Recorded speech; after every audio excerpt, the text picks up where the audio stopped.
Hello and welcome to Health Professional Radio. I'm your host, Neil Howard. Thank you so much for joining us again. In this segment, we're going to be speaking with Mr. Scott Rombach. He's joining us here from Specialist Direct to talk about how telepathology and telehealth can make all the difference by enabling the faster evaluation of donated organ tissue, leading to increased recovery rates, reduced organ discards, as well as significant cost savings. Welcome to Health Professional Radio, Scott Rombach. Thank you for taking the time.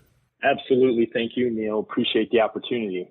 Well, tell us a bit about yourself and explain what your role is at Specialist Direct. Yeah, absolutely. So I'm the founder and CEO of Specialist Direct. I actually got into this in 2013. I had my own situation, so to speak, where I went to a dermatologist. They found a spot on my right cheek. And, not thinking much about it, a few days later, they came back and said, you actually have melanoma.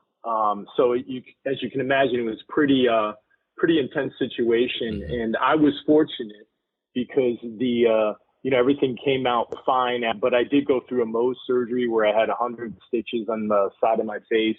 And what it led me to understand is within the area of pathology, there can be quite a few misreads, so to speak, or diagnoses that are inaccurate. And I've been in the telehealth space for quite some time. And this actually led me within the transplant industry to learn that there's misdiagnosis, for instance, of liver, kidney biopsies, et cetera. And these are organs that would be transplanted into recipients. And so what our solutions do is they actually enable the entire process in terms of diagnostics to transplant more organs and to save lives. So we're pretty excited. We've had a lot of really positive results with our clients to help these donor recipients.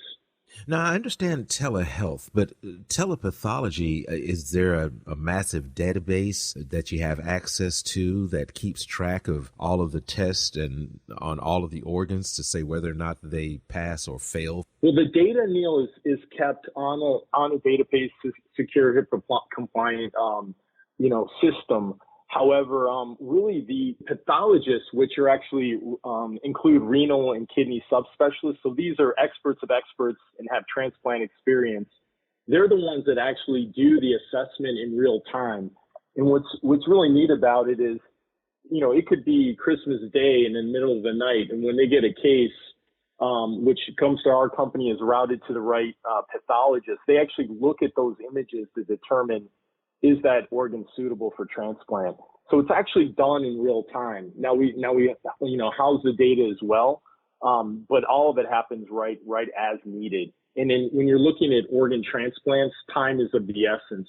And so we turn these around very fast, which is why we're the industry leader.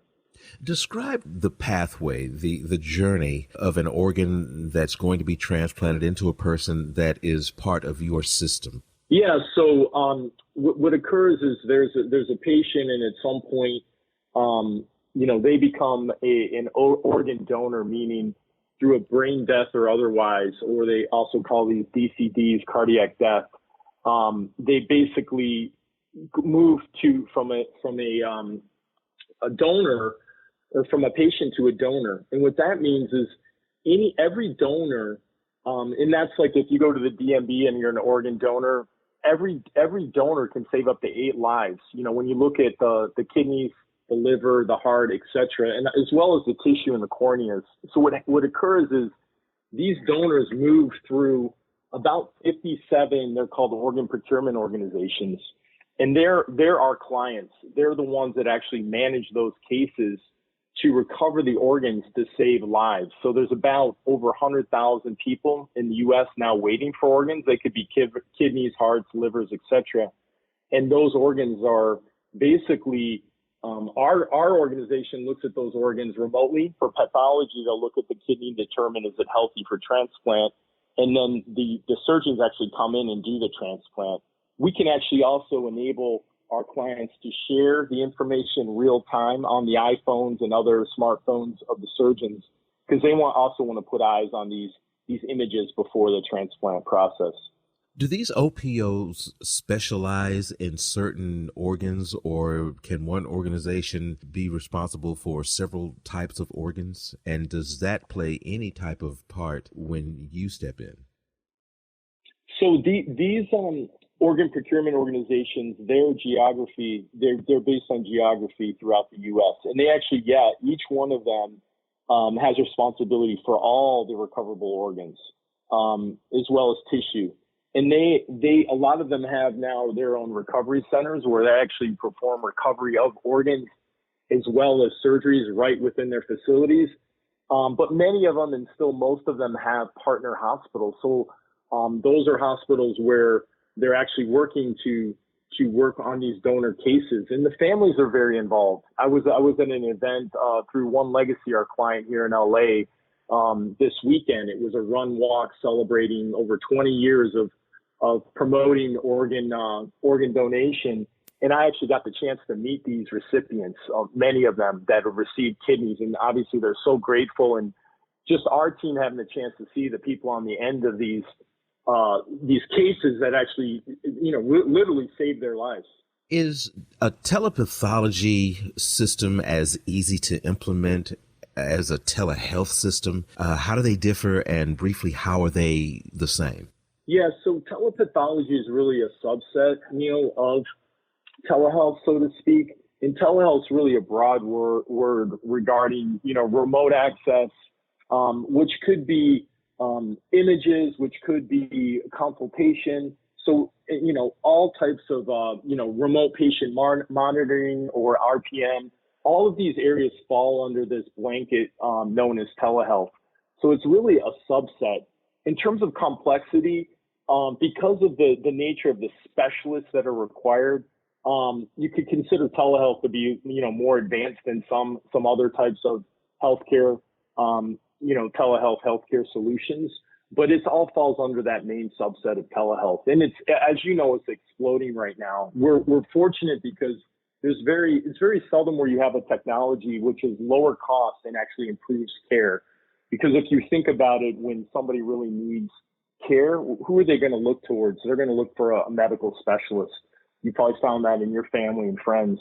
So, we're excited. If what percentage would you say, off the top of your head, of problems are alleviated, such as organ discards, exploded cost? How much of that is alleviated with your system there at Specialist Direct? Well, we had I don't have a blanket number, but we had a recent situation where one of our fairly new clients in the initial 6 to 8 months, they had 8 to 10 incremental kidneys that otherwise would have been discarded that were successfully transplanted. And so, that could have been, depending on the wait list, et cetera, 8 to 10 lives saved. So it's having a dramatic direct impact because of the accuracy and the speed by which these cases can be reviewed and analyzed by our network of board-certified pathologists. Scott, give us a website where our listeners can learn more. Yes, you can find us at specialistdirectinc.com. And that it's spelled exactly how it sounds, Specialist Direct Inc., SPECIALISTDIRECTINC.com. Absolutely, that's it. Great. Scott, it's been a pleasure speaking with you. Thank you so much for lending us some of your time. Thank you, Neil. I really appreciate it. You've been listening to Health Professional Radio. I'm your host, Neil Howard, in conversation with Mr. Scott Rombach. Audio copies of this program are available at hpr.fm and healthprofessionalradio.com.au. You can also subscribe to the podcast on iTunes. Listen in, download at SoundCloud, and be sure to subscribe to our YouTube channel at youtube.com/Health Professional Radio.